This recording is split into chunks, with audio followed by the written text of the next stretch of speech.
بیٹا please انہیں مت بتانا کچھ، آپ بے فکر رہیں، آپ کے اوپر کوئی نام نہیں آئے گا، انہیں تسلی دیتی وہ باہر اپنے پورشن میں آئی تھی۔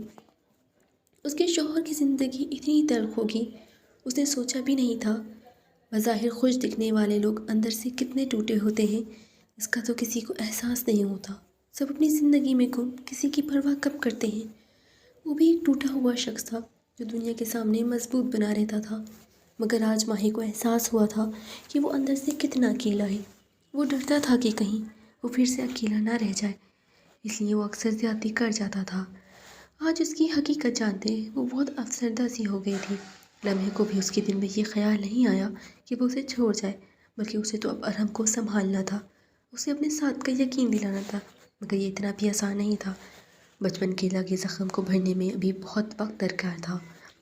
زخم لگنے میں لمحہ لگتا ہے مگر اسے منزل ہونے میں سالوں لگ جاتے ہیں۔ جتنا بڑا اور گہرا زخم ہو وہ اتنا ہی درد دیتا ہے۔ اس کا غم بھی بہت بڑا تھا جو اپنے نشان چھوڑ گیا تھا۔ انسان بعض اوقات خود کو ٹھیک کرنے کی کوشش کرتا ہے، مگر یہ ظلم دنیا سب ختم کر دیتی ہے، اس انسان سے اس کی جینے کی وجہ تک چھین لیتی ہے۔ یہ ظلم دنیا ہی تو ایک انسان کو جانور بننے پر مجبور کرتی ہے۔ آج کل کی لڑکیاں دولت کی لالچ میں ابن آدم سے کھیلتی تو کہیں جسم کی لالچ میں وہ انسان بنت ہوا کو نوچ ڈالتے۔ قصور دونوں کا برابر ہوتا مگر الزام صرف ایک طرف لگایا جاتا۔ اس کی تصویر دیکھتے اس کی آنکھوں سے ایک بار پھر آنسو رواں ہوئے تھے۔ اس نے آہستہ آہستہ سب کرنا تھا۔ اسے ارحم کی بیوی کے بعد میں پہلے دوست بننا تھا، چاہے بھی وہ اسے کتنا ہی کچھ برداشت کرنا پڑے۔ وہ خود جن حالات سے گزری تھی وہ یقین سے کہہ سکتی تھی اگر ایسا اس کے ساتھ ہوا ہوتا تو وہ بھی اسی طرح ہوتی۔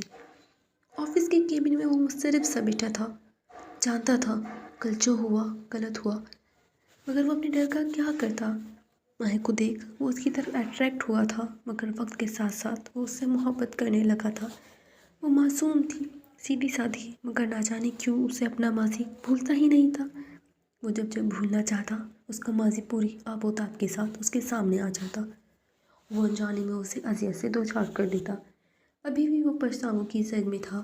کل کا رویہ یاد آیا تو ایک بار پھر ڈر غالب آیا کہ کہیں وہ چھوڑ کر نہ چلی جائے، اس لیے اپنا کام چھوڑ وہ اندھا دھند بھاگا تھا۔ تبھی رش ڈرائیو کرتا وہ گھر پہنچا تو اسے کہیں نظر نہیں ہے۔ اس کا دل دھک سے رہ گیا تھا، دل کو جیسے کسی نے تیز دھار آنے سے چیرا تھا۔ ماں ہے، اس کی آواز میں کتنا درد تھا۔ تبھی اس نے اپنے سینے پر اس کے نرم ہاتھ محسوس ہوئے تھے۔ ماں یہاں ہے ارحم، محبت سے کہتے اس نے اس کی پشت پر اپنے لب رکھے تھے۔ وہ بے یقین ہوا تھا، پلٹ کر اسے سینے سے لگایا جیسے اس کا یقین کرنا چاہتا ہو۔ میری جان تم ہو نا، مجھے چھوڑ کر تو نہیں گئی ہو نا؟ اس کا ایک ایک نقش چومتے وہ دیوانہ ہوا تھا۔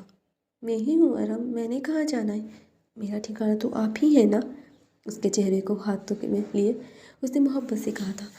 I'm sorry جان، میں بہت برا ہوں، بہت درد دیتا ہوں نا؟ اس کے چہرے کو چومتے اس کی آنکھیں نم ہوئی تھیں۔ ارحم، اس کے چہرے پر نمی محسوس کرتے وہ تڑپ سی گئی تھی۔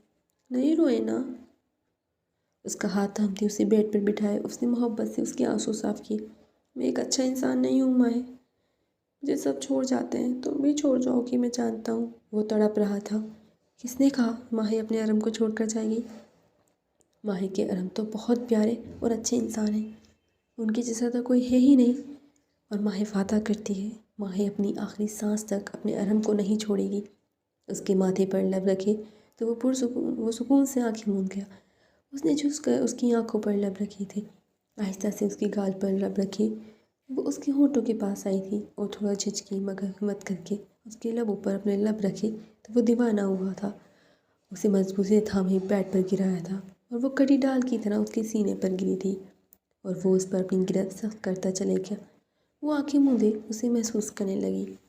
اس نے کروٹ لی، اپنے برابر میں لیٹے ارحم کو دیکھا جو بہت تھوڑی دیر پہلے ہی نیند کی آغوش میں گیا تھا۔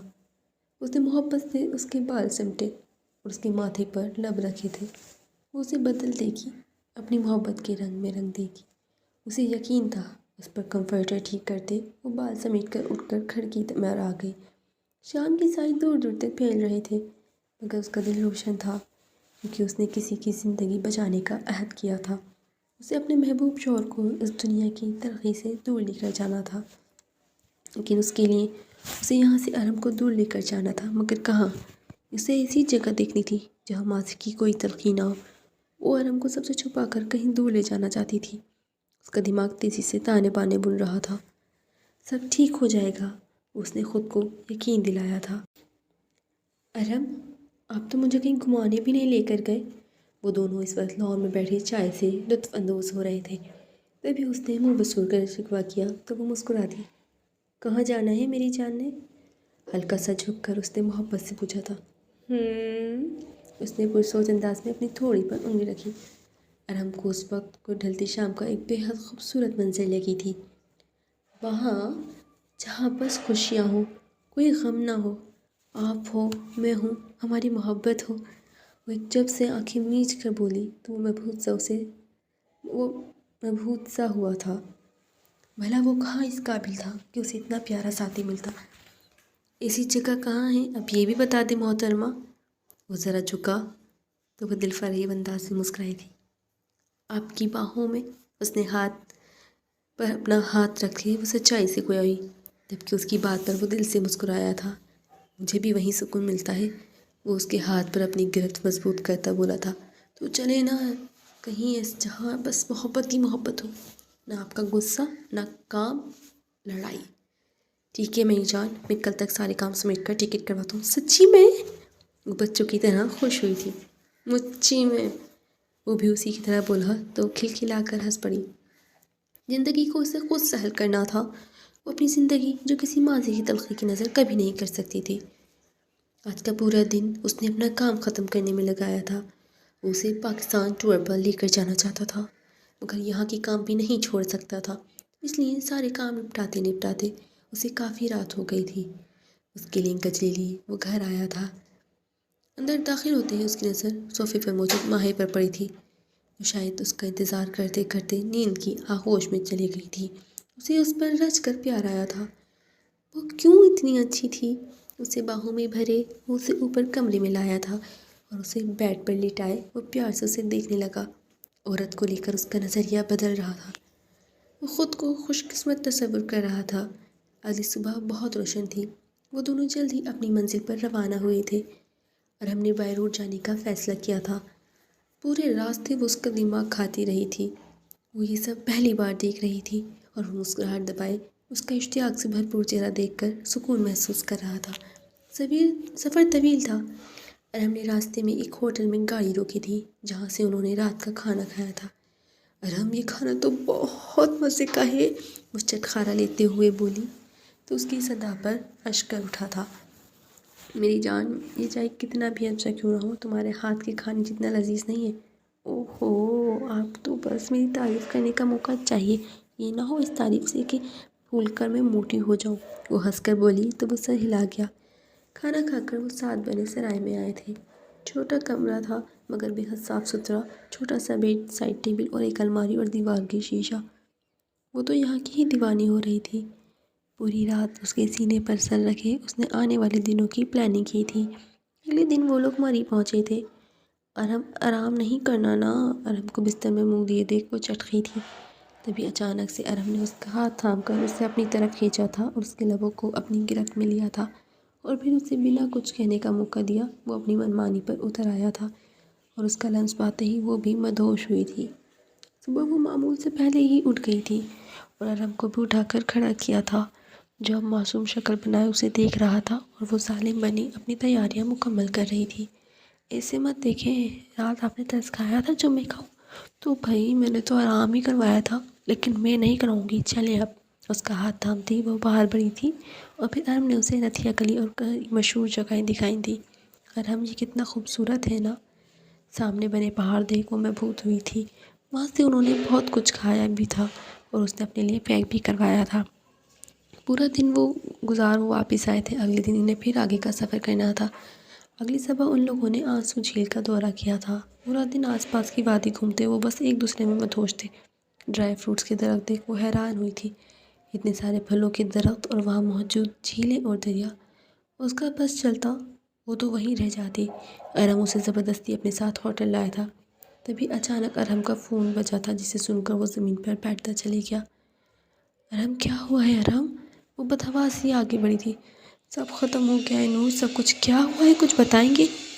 میرا بزنس ڈوب گیا، گھر نیلام ہو گیا ہے، میں سڑک پر آ گیا ہوں نور، میرے پاس کچھ نہیں رہا۔ وہ رو رہا تھا۔ نور کو لگا اس کا کلیجہ نوچ لیا ہو کسی نے۔ ارحم، اللہ پاک کو اور دیں گے، آپ کیوں ایسے کر رہے ہیں؟ آپ کو کچھ ہوا تو میرا کیا ہوگا؟ پلیز ایسا مت کریں، ہم آج ہی گھر کے لیے نکلتے ہیں، پلیز روئیں۔ وہ اسے سنبھالتی وہ بیڈ تک لائی تھی۔ میں سونا چاہتا ہوں پلیز۔ ہاں آپ سو جائیں۔ اسے سلا کر وہ وہیں اس کے پاس بیٹھ گئی اور اس کے سر میں انگلیاں چلانے لگی، اور یہ کرتے کرتے اس کی اپنی آنکھ بھی لگ گئی تھی۔ اسے سمجھ نہیں آتا اتنا اچانک یہ سب کیسے ہو گیا۔ اس کو اتنی سمجھ بوجھ نہیں تھی، مگر ایسا 3 دن میں کیا ہوا کہ سب ختم ہو گیا۔ اسے ارحم کی پرواہ تھی، اس نے کتنی محنت سے سب بنایا تھا۔ وہ سب کی بات مزید اس کے قریب ہوئی تھی۔ صبح پہلی فلائٹ سے وہ لوگ کراچی واپس آئے تھے۔ ان کے گھر پر تالا لگا تھا۔ ارحم نے وقتی طور پر ایک چھوٹا سا گھر کرائے پر لیا تھا۔ ماہی نور قدم قدم پر اس کے ساتھ تھی، اسے سنبھال رہی تھی۔ یہ سب کیسے ہوا وہ خود بھی پریشان تھا، کوشش کر رہا تھا سب کچھ ریکور کر لے۔ اکثر ٹینشن میں وہ ماہی کو بھی بے نقص سنا دیتا، مگر وہ چپ کر کے سنتی اور پھر سے گلے لگا لیتی، اور پھر وہ سکون محسوس کرتا۔ 3 مہینے ہو گئے تھے انہیں یوں در بدر ہوئے۔ ماہی اپنے اندر آئی تبدیلی محسوس تو کر رہی تھی، مگر ہمت نہیں تھی کہ اسے کچھ بتا سکے۔ وہ صبح کا جاتا، رات گئے تک ہی واپس آتا تھا۔ ایسے میں ماہی کو اس سے بات کرنے کا موقع نہیں ملتا تھا۔ آج بھی وہ تھکا ہارا گھر آیا تو ماہی نے اس کے آگے گرم گرم روٹی ڈال کر رکھی۔ کھانا کھا کر وہ کمرے میں آ گئی، تبھی ارحم کمرے میں آیا تھا۔ کیوں کر رہی ہو یہ بتاؤ؟ ہاں، وہ غصے میں ایک دم اس کی طرف رہا تھا۔ ارحم میری جان، کیا ہوا ہے آپ کو؟ کیوں چھوڑ کر نہیں جا رہی؟ ہاں کچھ بھی تو نہیں ہے میرے پاس، نہ پیسہ نہ گاڑی نہ رتبہ، جسے سب چھوڑ گئے تم بھی چھوڑ جاؤ نا۔ وہ ہذیانی انداز میں چیخ رہا تھا۔ وہ اس کی کیفیت اچھے سے سمجھ رہی تھی۔ کیوں جاؤں چھوڑ کر؟ ہاں آپ بتائیں کیوں جاؤں؟ کیا میں بس آپ کی خوشیوں کی ساتھی تھی؟ اب وقت برا وقت پڑا تو چھوڑ جاؤں، بھول جاؤں؟ کس طرح بنا کہے ہر خواہش پوری کی؟ اب میری باری ہے تو میں پیچھے ہٹ جاؤں؟ کیوں اتنا کم سب سمجھتے ہیں آپ مجھے؟ میں نے محبت نہیں کی تھی، مگر آپ سے خود بخود ہو گئی۔ آپ کی ہنسی سے، آپ کے غصے سے، آپ کی آنکھوں سے، آپ کے ہاتھوں سے، آپ کے کپڑوں سے، آپ کی خوشبو سے، تو کیسے چلی جاؤں؟ اب تو میرے جینے کی وجہ ہو، کیسے چھوڑ جاؤں آپ کو؟ بتائیں مجھے، ایک وجہ بتا دیں چھوڑ جانے کی۔ اس کا گریبان پکڑے وہ اسے جھنجھوڑ رہی تھی۔ اب اگر ماہی آپ سے الگ ہوگی تو اس وقت اس کی زندگی ختم ہوگی۔ سنا آپ نے؟ جہاں بھی رکھیں گے خوشی خوشی رہ لوں گی، مگر آپ کا ساتھ چاہیے بس۔ آپ ہوں گی تو سب برداشت کر لوں گی۔ یہ غربت کیا چیز ہے؟ کبھی کچھ نہیں مانگوں گی، نہ کپڑے، نہ زیور، نہ بڑا گھر، صرف آپ کا ساتھ چاہیے۔ اور بس اسے یکٹک دیکھ رہا تھا۔ وہ واقعی سب سے الگ تھی، اسے لگا تھا وہ بھی اسے چھوڑ جائے گی، مگر یہ تو کچھ نہیں چاہتی۔ اسے اپنی سوچ پر افسوس ہوا تھا، غصہ آیا تھا۔ وہ ہمیشہ اس کی تکلیف کا باعث بنتا تھا۔ ماہی، وہ ایک دم اس کی طرف بڑھا، نہیں معاف نہیں کروں گی، کبھی معاف نہیں کروں گی اس سب کے لیے۔ آپ کو آئی سمجھ؟ اسے پیچھے ہٹاتی وہ روتی ہوئی مڑی تھی، تبھی زور کا چکر آیا، وہ زمین بوس ہوتی، مگر ارحم نے وقت رہتے اسے سنبھالا تھا۔ ماہی کیا ہوا ہے؟ یوں نہ کرو، آنکھیں کھولو ماہی پلیز۔ وہ دیوانہ بنا اس پر جھک کر کہہ رہا تھا، مگر وہ ہوش و حواس سے بیگانہ اس کی باہوں میں جھول رہی تھی۔ اسے اٹھا کر وہ تیزی سے باہر نکلا تھا۔ اب اس کا رخ اسپتال کی طرف تھا۔ وہ اسی لیے اسپتال آیا اور اب بے صبری سے ڈاکٹر کے بلاوے کا انتظار کر رہا تھا، جو اندر اس کی ماہی کا چیک اپ کرنے مصروف تھی۔ اللہ جی پلیز مجھے معاف کر دیں، میں بہت گناہ گار ہوں، بس میری ماہی کو کچھ نہیں ہو، پلیز اللہ۔ میں اب کوئی شکوہ نہیں کروں گا، کوئی شکایت نہیں کروں گا۔ آپ نے اس کی شکل میں مجھے اس دنیا کا بہترین تحفہ دیا ہے۔ وہ مخلص ہے، سچی ہے۔ میں غلط ہوں، میں معافی مانگتا ہوں، مجھے معاف کر دیں اللہ پلیز۔ وہ اپنے رب کے حضور گڑگڑا رہا تھا، تبھی ڈاکٹر نے اسے اپنے کیبن میں بلا لیا تو وہ بے صبرا بنا جلدی سے اندر داخل ہوتا۔ جی ڈاکٹر، آپ؟ جی میں ان کا ہسبینڈ۔ دیکھیں آپ کی وائف بہت کمزور ہے، اوپر سے انہوں نے کسی بات کا صدمہ لیا ہے، ان کی کنڈیشن ایسی نہیں کہ وہ سب برداشت کر سکیں۔ مطلب میں سمجھا نہیں۔ وہ ناسمجھی سے ڈاکٹر کو دیکھنے لگا۔ آپ کی وائف ماں بننے والی ہے، کیا یہ بات آپ کو نہیں پتہ؟ ڈاکٹر نے قدر حیرانی سے پوچھا تو اس نے نفی میں سے لایا۔ وہ دیکھیں اب ان کا بہت خیال رکھنا ہے، کوئی ٹینشن نہیں دینی، خوش رکھنا ہے۔ آئی ول ڈاکٹر۔ اب آپ لے جا سکتے ہیں انہیں۔ ڈاکٹر کے بولنے پر وہ اسی لیے باہر آیا تھا۔ اس نے ماہی کا ہاتھ تھامنا چاہا، مگر وہ ہاتھ چھڑاتی ٹیکسی میں بیٹھ گئی، جبکہ وہ شرمندہ ہو گیا۔ گھر آ کر بھی وہ بنا بات کی بستر پر لیٹ گئی۔ ماہی آئی ایم سوری، پلیز مجھے معاف کر دو، میں نے غلط کیا، بہت غلط۔ وہ پشیمان تھا۔ آپ ہمیشہ یہی کرتے ہیں، عادت ہے مجھے، آپ بے فکر رہیں، میں ناراض نہیں ہوں۔ غصے سے بولتی وہ رخ پھیر گئی۔ تبھی اس نے ایک جھٹکے سے اسے اٹھا کر اپنے روبرو کیا تھا۔ تم میری زندگی کی پہلی عورت ہے جس نے مجھے ہر حال میں میرا ساتھ دیا ہے، مجھے چھوڑا نہیں، برا نہیں کہا، مجھے بھروسہ کرنا سکھایا ہے تم نے، مجھے معاف کر دو، آئندہ ایسا کچھ نہیں ہوگا۔ اسے باہوں میں بھیجے وہ فریاد کر رہا تھا۔ ماہی نے نرمی سے اس کے 1000 باندھا تو وہ پرسکون ہوا تھا۔